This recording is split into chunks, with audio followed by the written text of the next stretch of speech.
Retret gelombang kedua kepala daerah dilaksanakan di kampus IPDN Jatinangor.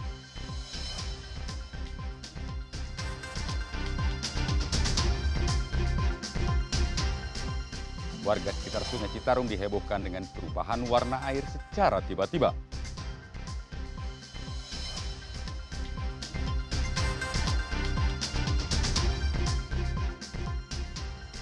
Jemaah Haji Indonesia pada Jabal Rahmah.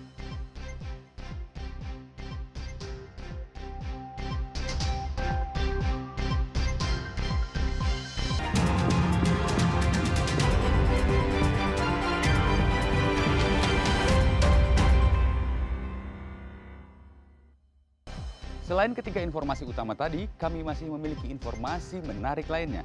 Saya Nugroho Iman akan menemani Anda dengan berita independen terpercaya. Kita simak Kompas Jabar selengkapnya.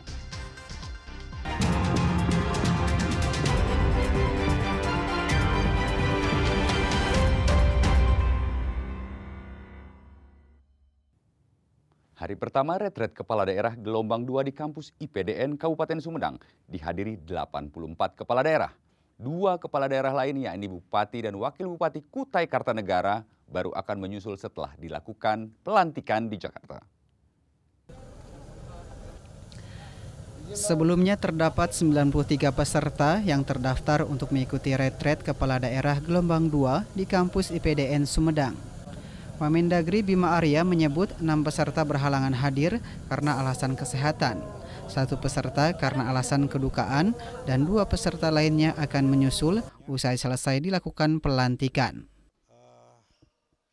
Rangkaian upacara pembukaan retret berjalan dengan lancar. Ada 84 kepala daerah. Tadinya itu kan 86 karena 1 kembali ke Papua karena orang tuanya wafat, yaitu Gubernur Papua Pegunungan. Tetapi kemudian saya mendapatkan laporan bahwa Bupati dan Wakil Bupati Kutai Kartanegara ini mungkin baru pelantikannya hari ini atau besok. Jadi agak terlambat proses pelantikannya. Kami ingin tuntas dulu pelantikan, baru ikut retret.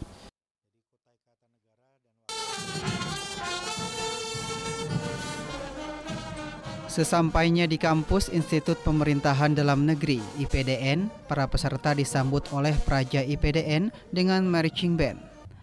Selanjutnya para peserta disambut oleh Wamendagri Bima Arya dengan upacara dan pengalungan bunga secara simbolis. Selanjutnya, para peserta pun diarahkan untuk makan siang bersama para praja dengan waktu yang ditentukan di gedung Mensa IPDN. Selanjutnya di hari pertama ini, para peserta akan melakukan pengenalan kampus dan istirahat untuk melanjutkan kegiatan esok hari. Besok rencananya retret gelombang 2 akan langsung dibuka oleh Menteri Dalam Negeri Tito Karnavian. Upacara akan dilakukan pada sekitar pukul 07.30 waktu Indonesia Barat dan dilanjutkan pembekalan materi tentang wawasan kebangsaan oleh Gubernur Lemhanas. Tim Liputan Kompas TV, Sumedang, Jawa Barat.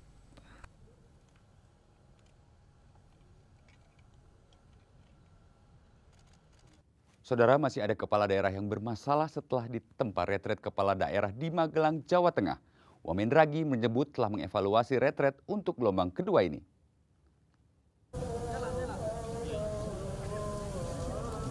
Masih adanya kepala daerah yang bermasalah usai ditempa dan diberikan sejumlah pembekalan selama 10 hari di retret kepala daerah Magelang, Jawa Tengah. Seperti Luki Hakim yang berlibur ke luar negeri tanpa izin dan pernyataan kontroversial berbau sara yang dilontarkan oleh Bupati Jayapura. Wakil Menteri Dalam Negeri Bima Arya menyebut hal itu terjadi materi yang menyangkut hak dan kewajiban kepala daerah diberikan di akhir retret saat fokus peserta sudah tidak dalam kondisi baik. Wamendagri pastikan telah mengevaluasi hal tersebut dalam pelaksanaan retret gelombang kedua ini. Ia menambahkan pelibatan kantor komunikasi kepresidenan sebagai pemberi pembekalan diharap bisa mencegah hal serupa terjadi. Iya, jadi memang kalau kita evaluasi, ketika sesi hak dan kewajiban kepala daerah itu diberikan di ujung ketika di Magelang. Mungkin sudah nggak fokus gitu ya. Nah, kita akan alokasikan waktu yang lebih nyaman untuk peserta supaya bisa mengikuti. Jadi hak kewajiban, regulasi, bagaimana rotasi, mutasi kepegawaian, itu akan disampaikan oleh jajaran dirjen kami dengan lebih rinci dan detail. Ya, supaya nggak ada lagi hal-hal yang kemudian ditafsirkan berbeda atau tidak diketahui. Di hari pertama, Pak? Enggak. Itu mungkin di hari Rabu atau Kamis ya.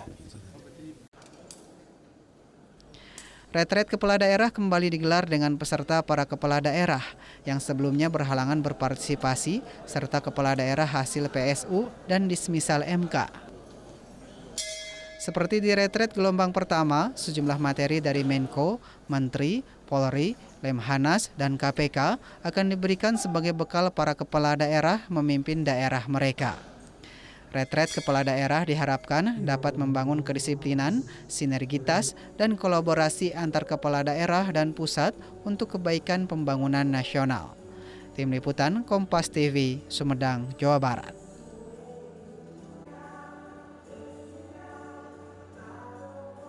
Bupati Taliabu, Maluku Utara, Sasabila Mus hadir mengikuti retret gelombang kedua meski dalam kondisi hamil. Dirinya sangat semangat mengikuti retret karena selain bisa silaturahmi dengan pemimpin dari daerah lain, tetapi juga menambah wawasan dan pengetahuan tentang pemerintahan.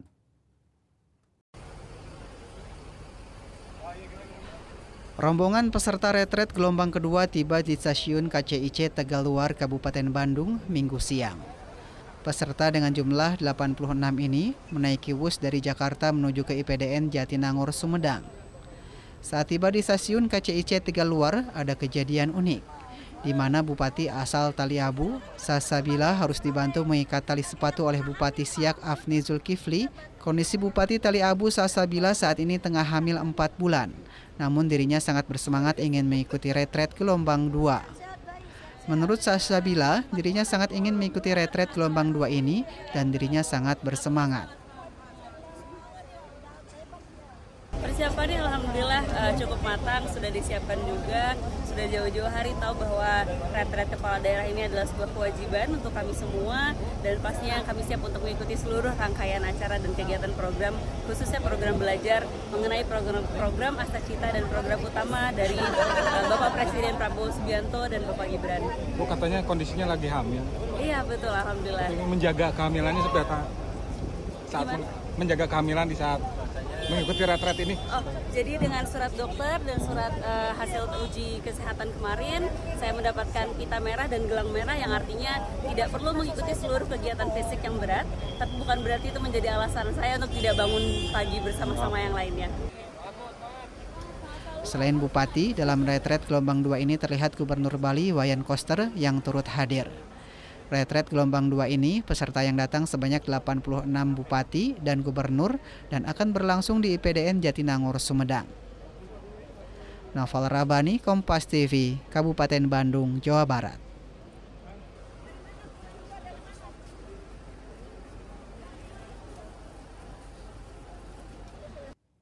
Warga sekitar Sungai Citarum di Karawang dihebohkan dengan perubahan warna air secara tiba-tiba.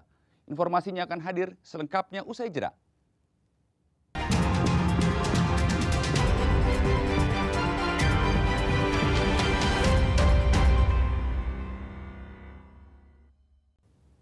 Warga sekitar Sungai Citarum di Karawang dihebohkan dengan perubahan warna air secara tiba-tiba menjadi warna biru kehijauan.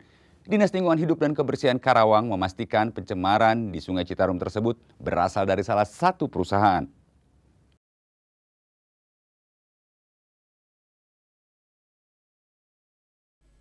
Warna air Sungai Citarum di Karawang Sabtu sore kemarin tiba-tiba berubah warna menjadi warna biru kehijauan. Ironisnya, kejadian ini terjadi tepat saat pemerintah Kabupaten Karawang memperingati Hari Lingkungan Hidup yang digelar di Desa Tambak Sari, Kecamatan Tirtajaya, Karawang. Perubahan warna ini diduga kuat berasal dari pencemaran limbah salah satu pabrik produksi kertas di Karawang. Hal tersebut dibenarkan Kepala Dinas Lingkungan Hidup dan Kebersihan Iwan Ridwan ditemui di sela-sela acara Hari Lingkungan Hidup Sedunia. Menurut laporan yang diterima, pihaknya memastikan bahwa pencemaran limbah di Sungai Citarum berasal dari PT Pindo Deli 1 yang berlokasi di Kecamatan Teluk Jambe Timur.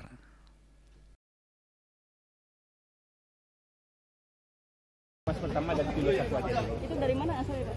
Di Pilo 1. Dari Pilo 1. Itu udah dipastikan Pak artinya Pak? Informasi di lapangan Pilo 1. Pilo 1. Ya, Terus tindakan selanjutnya Pak? Dari Bapak? Nanti kita panggil ya. Kita. Kapan ini Pak? Cepatnya ya. Cepatnya. Oke? Siap. Siap. Saudara, akibat angin kencang, ratusan nelayan kecil di Kabupaten Indramayu tidak melaut karena khawatir akan terjadi badai dan mengancam keselamatan mereka saat mencari ikan di tengah laut. Akibat angin kencang, para nelayan Desa Lombang dan Desa Limbangan Kecamatan Jutinyuat Kabupaten Indramayu Minggu pagi kemarin tidak melaut. Mereka terpaksa melabuhkan kapalnya lantaran angin kencang terjadi di perairan Laut Indramayu yang terjadi sejak 3 hari terakhir. Para nelayan khawatir akan terjadinya badai dan mengancam keselamatannya saat mencari ikan di perairan Laut Indramayu.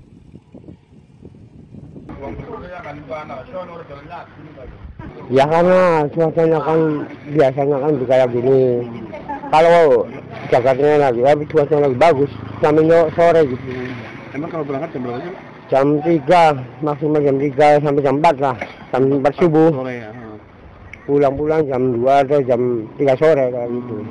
Nah untuk ini kan pada awalnya. Nah untuk pendapatan mereka gimana? Oh, kalau mereka ya kan cuacanya kayak gini, jadi kan nggak enak gitu. Jadi berarti berkurang gitu ya? Ya. Selain tidak melaut, sebagian nelayan yang tengah melaut mencari ikan memilih kembali ke darat lebih cepat. Kenapa pulangnya lebih awal nih ya? Ya cuacanya buruk. Emang anginnya lagi besar? Besar. Terus kalau untuk ini pendapatannya gimana? Sedikit. Emang biasanya berapa? Ya banyak sih. Cuacanya lagi nggak enak. Ini berarti pulangnya lebih awal. Biasanya pulang jam berapa sih? Jam 2. Ini mah jam 9. Sudah balik gitu ya. Di tengah cuaca angin kencang ini, pendapatan nelayan menurun drastis untuk kebutuhan rumah tangga mengandalkan pinjaman. Fadlianto Sugiono, Kompas TV, Indramayu, Jawa Barat. Kita beralih ke berita lain, Saudara. Duta Besar Jerman untuk Indonesia bersama Menteri Perlindungan Tenaga Kerja Migran Indonesia berkunjung ke Bandung, memperkuat kerjasama tata kelola migrasi dan pemberdayaan tenaga kerja terampil di Indonesia guna memenuhi kebutuhan tenaga terampil di Jerman. Jerman sebagai negara dengan ekonomi terkuat di Eropa, sekaligus pusat kemajuan teknologi dan industri, tengah mengalami kekurangan tenaga kerja terampil untuk memenuhi berbagai sektor strategisnya.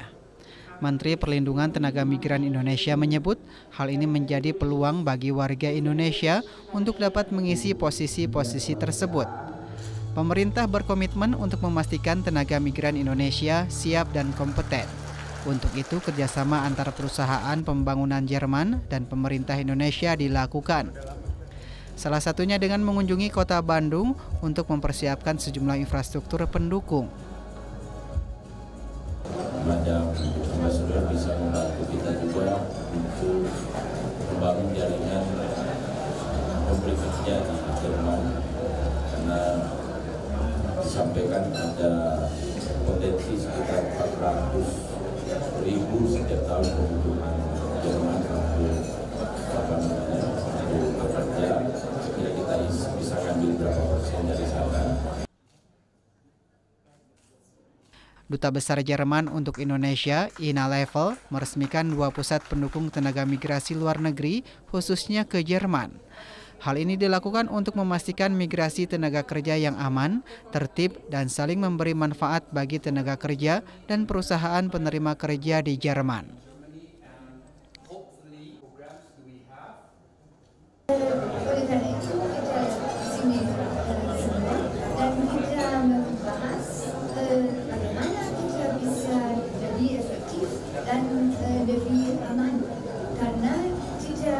Tidak mau migrasi yang pressure, yang berujung pada kekerasan atau eksploitasi. Tidak sama mau migrasi kerja yang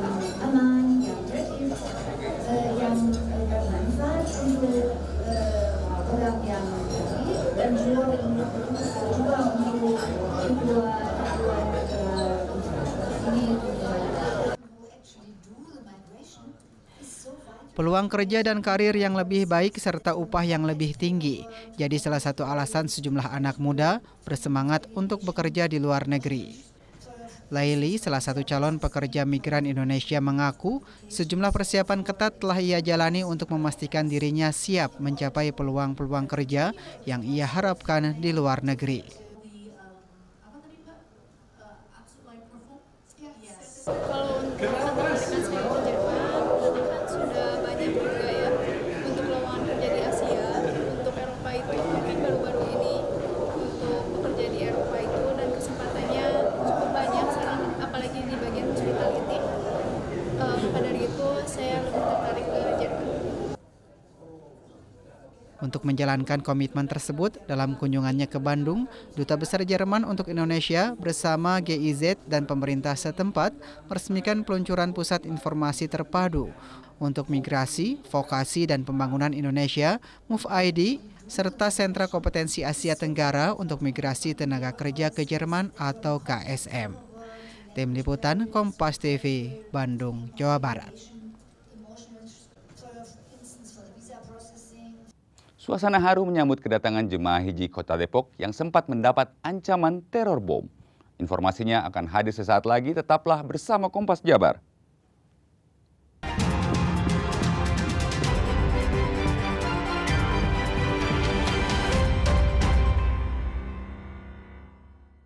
Labbaik Allahumma labbaik, labbaik la sharika laka labbaik. Innal hamda wan ni'mata laka wal mulk la syarika lak. Suasana haru menyambut kedatangan ratusan jemaah haji asal Kota Depok yang sempat mendarat di Bandara Kuala Namu, Sumatera Utara karena mendapat teror bom. Para jemaah mengaku baru mengetahui adanya teror bom setelah turun dari pesawat. Kedatangan ratusan para jamaah haji Kloter 12 asal Kota Depok disambut haru keluarga yang menjemputnya di Balai Kota Depok. Isak tangis pun tak terbendung. Mereka bisa berkumpul bersama keluarga. Para jamaah sempat mendarat di Bandara Kuala Namu, Sumatera Utara karena adanya teror bom. Para jamaah baru mengetahui adanya teror tersebut setelah turun dari pesawat. Dari pihak para pramugari juga nggak menginfokan apa-apa di dalam, pas taunya pas di luar gitu. Alhamdulillah nggak terlalu ini juga sih, cuman yang agak-agak yang udah usia-usia lansia yang agak-agak ini, tapi kita udah bisa mengatasinya juga udah alhamdulillah. Jadi saya tahunya begitu sampai di bandara ya, untuk masuk gitu loh. Katanya sih ya, infonya tuh katanya waktu take off itu tuh belum ada info, nyampe India atau mana itu belum ada info, begitu nyampe Indonesia baru info. Mungkin kalau nyampe India ada info itu mungkin langsung turun di situ kan. Jadi itu infonya katanya ya, saya juga dapat info dari ini ya, dari bapak situ lah, pengurus gitu. Jadi begitu nyampe Indonesia itu dengar berita begitu katanya. Nah, saya juga nggak tahu, saya juga ceritain begitu. Sementara itu, Kepala Kementerian Agama Depok, Enjat Munjiat, mengatakan para jamaah Kloter 12 asal Kota Depok tiba dengan kondisi sehat. Alhamdulillah semuanya lihat, mungkin bisa disaksikan dalam keadaan bahagia dan juga jamaahnya pada sehat-sehat semuanya. Itu berkat doa kita semuanya.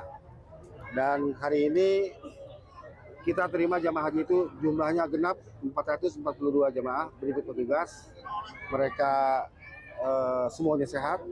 Tidak ada nampak-nampak yang galau dan sebagainya. Dan mudah-mudahan bisa pulang ke rumah masing-masing dalam keadaan bahagia dan selamat sehat. Ada 442 jemaah yang datang pada sore ini dan sudah kembali berkumpul bersama keluarga. Dayatul Mulyadi, Kompas TV, Depok, Jawa Barat.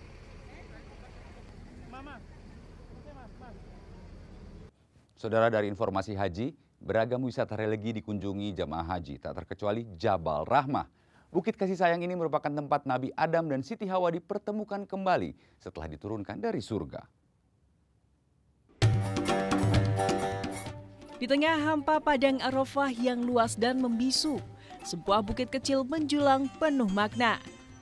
Jabal Rahmah atau Bukit Cinta dan Kasih Sayang, tempat Nabi Adam dan Siti Hawa dipertemukan kembali usai terpisah panjang setelah turun dari surga. Setiap musim haji, Jabal Rahmah tak pernah sepi dari langkah-langkah penuh harap dari berbagai penjuru dunia, termasuk Indonesia. Para jamaah mendaki puncaknya di bawah terik matahari demi melangitkan doa tentang jodoh, keluarga, dan cinta yang diridhoi Tuhan. Inilah momen di mana setiap langkah, nafas, dan pandangan membawa renungan mendalam tentang arti pertemuan dan pengampunan. Sangat mengesankan sekali, di samping view-nya yang bagus, pemandangan yang bagus, itu juga ada sesi religi yang mengisahkan tentang pertemuan antara Nabi Adam dan Siti Hawa. Nah, ini rata-rata jamaah haji. Ini kalau di Jabal Rahmah ini kenamaan juga Jabal Rahmah, Gunung Kasih Sayang. Jadi rata-rata pada memanjatkan doa di sini untuk yang anaknya yang belum dapat jodoh itu agar segera dapat jodoh gitu dekat di sini ya.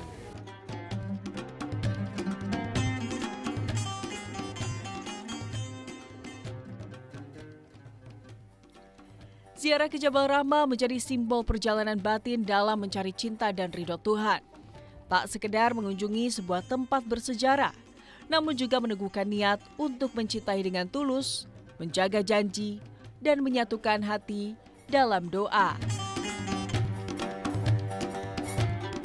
Tempat di belakang saya ini adalah Jabal Rahmah, yaitu Bukit Kasih Sayang, di mana lokasi ini adalah lokasi pertemuan Nabi Adam dengan Siti Hawa untuk pertama kalinya setelah diturunkan ke bumi, dan ini juga tempat diturunkannya wahyu terakhir kepada Nabi Muhammad SAW.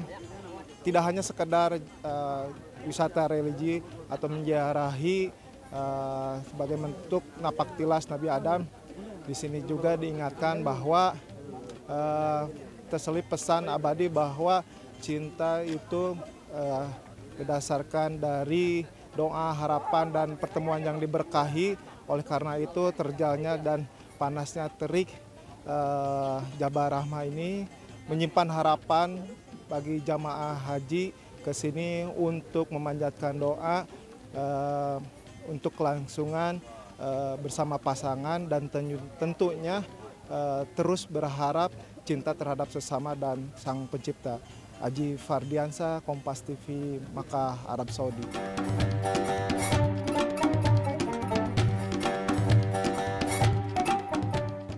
لبيك اللهم لبيك لبيك لا شريك لك لبيك إن الحمد والنعمة لك والملك لا شريك لك.